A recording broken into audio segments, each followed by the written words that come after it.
Hello friends and welcome back to my YouTube channel commerce का ज्ञान। Today will continue with class 12 cash flow statement. आज हम लोग जो कवर करने वाले हैं that is cash flow from financing activity, जो आपका लास्ट पोर्शन है कैश फ्लो स्टेटमेंट में। अभी तक हमने कैश फ्लो फ्रॉम ऑपरेटिंग देख लिया, उसके एग्जांपल्स भी सॉल्व किए जो एक फुल फ्लैश एग्जांपल था, ठीक है। उसके बाद हमने कैश फ्लो फॉर इन्वेस्टिंग देखा जो हमने लास्ट वीडियो में कवर अप किया था, और उसका भी एक फुल फ्लैश एग्जाम्पल मैंने कवर अप किया था जिसमें कैश फ्लो में जो एडजस्टमेंट्स आते हैं आपके एग्जाम में वो भी उसमें कवर्ड थे, राइट। सो जो प्रीवियस वीडियो है that is very much important, right. ये हमारा वीडियो नंबर 11 है, तो वीडियो नंबर जो 10 है, part 10 of your cash flow statement, वो ज़रूर एक बार देख लीजिए। उसमें एडजस्टमेंट्स भी कवर हो जाएंगे और आपको कैश फ्लो फ्रॉम इन्वेस्टिंग भी समझ आ जाएगा। क्लियर? So let's continue. चलिए, सेम फॉर्मेट है, इसमें भी मैंने फ्लो चार्ट प्रिपेयर किया है जिससे आपको कौन सी आइटम्स कवर अप करनी है, राइट, वो आपको इजीली याद रहेगा और कोई भी आइटम आपसे मिस नहीं होगी कैश फ्लो स्टेटमेंट में। बिकॉज कैश फ्लो स्टेटमेंट में सबसे बड़ा चैलेंज यही है कि कौन सी आइटम्स आएंगी उसको याद रखना है और कैश फ्लो स्टेटमेंट में ट्रांसफ़र करना है, क्योंकि अगर कोई भी आइटम मिस हो जाएगी तो हमारा कैश फ्लो स्टेटमेंट टैली नहीं हो पाएगा। Clear guys? चलिए, सबसे पहले मैंने लिखा है शेयर्स, ठीक है, दूसरा लिखा है मैंने डिबेंचर्स और तीसरा आइटम है लॉन्ग टर्म बोरोइंग्स। तो हमें ये तीन चीज़ों पे फोकस करना है, इसके रिलेटेड आइटम्स ही हमें फाइनेंसिंग स्टेटमेंट में कवर अप करनी है। ओके, सबसे पहला क्या है? शेयर्स, ठीक है। अब शेयर्स में क्या चीज़ें आ सकती है? एक तो आ सकता है इश्यू, ठीक है, मैंने शेयर्स को इश्यू किया, तो इश्यू ऑफ शेयर्स क्या हो सकता है? अब हमें डिसाइड करना है कि वो इनफ्लो होगा कि आउटफ्लो होगा। बड़ी सीधी सी बात है कि अगर कंपनी शेयर्स इश्यू कर रही है तो मुझे पैसे क्या होंगे? मिलने वाले, right. So it will be treated as cash inflow, right. ये क्या हो जाएगा? आपका कैश इनफ्लो। क्लियर? अब शेयर्स अगर मैंने इशू किए तो भैया शेयर होल्डर्स थोड़ी ऐसे बैठे रहेंगे हाथ पे हाथ रख के, राइट। वो लोग क्या करेंगे? वो लोग डिविडेंड डिमांड करेंगे, ठीक है, कि भैया हमने आपकी कंपनी में पैसे लगाए तो हमें डिविडेंड तो मिलना चाहिए। तो लगे हाथ हमें क्या करना पड़ेगा? उनको डिविडेंड पे करना पड़ेगा। सो डिविडेंड पेड से ही हमें पता चल रहा है कि ये क्या हो जाएगा? Cash outflow. क्या हो जाएगा? ये कैश आउटफ्लो। ब्रैकेट में लिख रहा हूँ, पता चलेगा कि ये नेगेटिव आइटम है, ठीक है, समझ आ गया। शेयर्स में दो इश्यू ऑफ शेयर्स अगर है तो कैश इनफ्लो, अगर वही शेयर्स पे हमने डिविडेंड पे किया है तो वो हो जाएगा cash outflow. Second is debentures, ठीक है। जैसे कंपनी शेयर्स इश्यू करती है वैसे कंपनी डिबेंचर्स भी इश्यू कर सकती है, लेकिन डिबेंचर्स में क्या चीज़ होती है कि एक फिक्स रेट ऑफ इंटरेस्ट है कि जो कंपनी को हमेशा पे करना ही होता है, राइट। आपके क्लास 12 में और एक चैप्टर भी है, issue and redemption of debentures, जिसमें हम लोग कवर करेंगे डिटेल्स में कि डिबेंचर्स क्या होते हैं, राइट। बट बेसिकली जब कंपनी को पैसे चाहिए तो शेयर्स के बदले में वो लोग डिबेंचर्स भी काफ़ी बार इश्यू कर सकते हैं, लेकिन उस पर fix rate of interest company को क्या करना पड़ता है? पे हमेशा करना पड़ता है डिबेंचर होल्डर्स को, राइट। और जो भी उसकी लाइफ है फॉर 5 ईयर्स 10 ईयर्स, उसके बाद जो डिबेंचर्स के पैसे है, राइट, फेस वैल्यू, वो वापस रीपे कर देने होते हैं। ओके, सो डिबेंचर्स में अगेन सेम पॉइंट, जैसे शेयर्स इशू करते हैं वैसे हम लोग डिबेंचर्स भी इशू करेंगे। तो इशू ऑफ डिबेंचर्स क्या हो जाएगा? कैश इनफ्लो, ठीक है। जैसे कि मैंने बोला कि डिबेंचर्स पे आपको फिक्स इंटरेस्ट पे करना ही पड़ेगा शेयर होल्डर्स को, तो इंटरेस्ट पेड इसमें भी आने वाला है, तो इंटरेस्ट पेड क्या हो जाएगा? हमारा कैश आउटफ्लो, ठीक है। और जो लास्ट पॉइंट है हमारा डिबेंचर्स में वो है रिडेम्पशन ऑफ डिबेंचर्स। अब स्टूडेंट्स कंफ्यूज है, रिडेम्पशन क्या है? रिडेम्पशन मतलब कि पैसा वापस करना, ठीक है, सिंपली पे बैक तो करना पड़ेगा। डिबेंचर्स के पैसे लिए, ऐसा तो है नहीं पैसे हम लोग एक बार ले लिए फिर वापस ही नहीं करने वाले। क्लियर? तो जो हम लोग पैसे उनको वापस करते हैं दैट इज़ बेसिकली रिडेम्पशन, पे बैक। सो अगर मैं रिडीम कर रहा हूँ, डिबेंचर्स के पैसे वापस दे रहा हूँ, तो वो मेरे के लिए क्या हो जाएगा? Cash outflow. Clear guys? Debentures. Now the last item is long term borrowings. Long term borrowings मतलब कि जो हमने लोन लिया है बैंक से, बहुत ही सिंपल है। अगर लोन टेकन, ठीक है, मैं बैंक से लोन ले रहा हूँ, इट मीन्स कि मुझे पैसे अभी मिल रहे हैं, तो ये मेरे लिए क्या हो जाएगा? Cash inflow, right. इसमें बहुत कन्फ्यूजन होता है। लोन टेकन, मैं लोन ले रहा हूँ तो मुझे पैसे मिल रहे हैं, it will be treated as cash inflow. Clear? Cash inflow.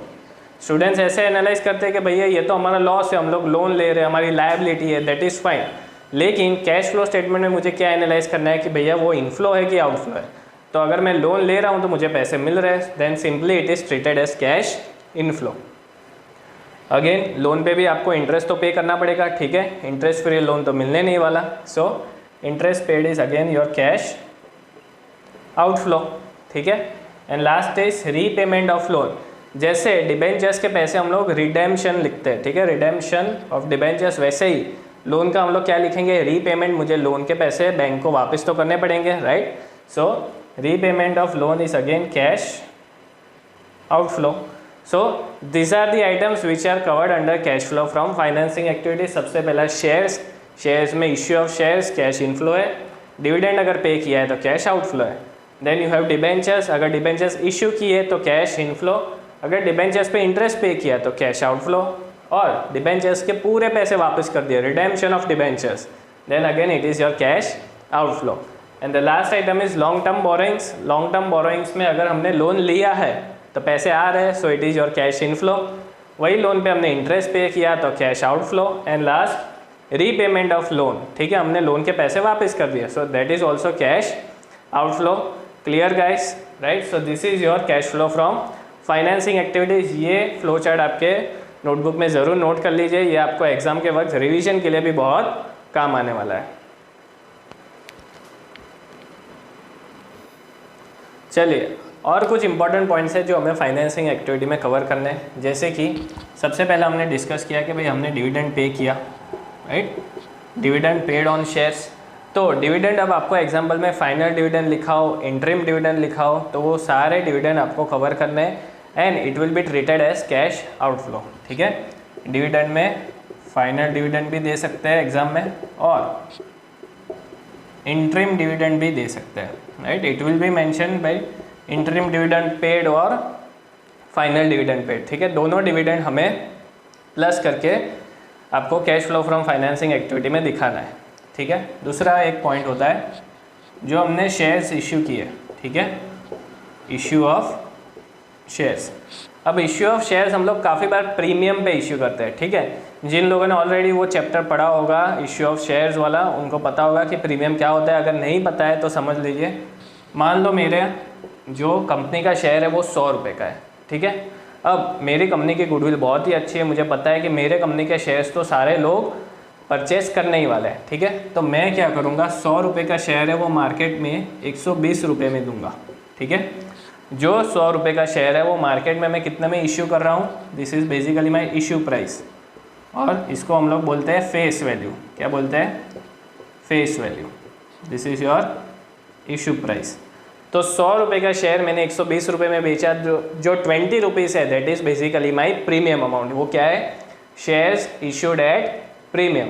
तो अगर आप लोग इश्यू ऑफ शेयर्स प्लस कर रहे हो फाइनेंसिंग एक्टिविटी में, और अगर प्रीमियम पे दिया है तो प्रीमियम अमाउंट भी इसमें प्लस कर देना है, ठीक है। क्या करना है, विथ प्रीमियम। अगर एग्जाम्पल में, सॉरी फॉर द कैमरा, अगर एग्जाम्पल में आपको बोला है कि भैया जो भी शेयर इशू किए वो प्रीमियम पे इशू किए, तो आपको उसमें इश्यू ऑफ शेयर्स वाले अमाउंट में उसको प्लस कर देना है। क्लियर। चलिए, और एक चीज़ जो financing activity point of view से इम्पॉर्टेंट है that is bank overdraft and CC, ठीक है। बैंक ओवरड्राफ्ट और कैश क्रेडिट, ये दो फैसिलिटी है जो बैंक्स प्रोवाइड करती है, जिसको हम लोग यूजुअली बैंक ओडी बुलाते हैं, और दूसरा होता है सीसी, मतलब कि कैश क्रेडिट। ये क्या है, cash credit. These are the facilities which are provided by the bank in the form of a loan। ये शॉर्ट टर्म बेसिकली एक लोन जैसा ही है, जिसमें आपको एडिशनल रुपीज़ बैंक आपको यूज़ करने के लिए बिजनेस पर्पज़ के लिए प्रोवाइड करता है। तो बैंक ओडी और सीसी, ये दोनों चीज़ें आपको हमेशा फाइनेंसिंग एक्टिविटी में ही लिखना है, ठीक है। काफ़ी बार स्टूडेंट्स कंफ्यूज होकर इसको करंट लायबिलिटी में डाल देते हैं। इसको करंट लायबिलिटी में नहीं डालना है, इसको हमेशा फाइनेंसिंग एक्टिविटी में रिकॉर्ड करना है, राइट। तो अगर बैंक ओडी और सीसी की लिमिट इंक्रीज हो रही है, ठीक है, it means it will be treated as inflow. अगर इंक्रीज होगा तो it will be treated as inflow, क्योंकि मुझे पैसे मिल रहे हैं।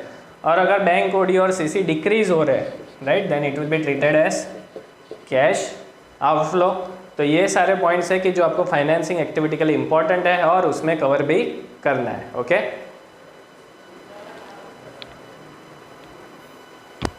चलिए, नेक्स्ट हम लोग एक एग्जाम्पल कवर अप करते हैं जिसमें आपको काफ़ी सारी चीज़ें क्लियर हो जाएंगी and this example is also important, right.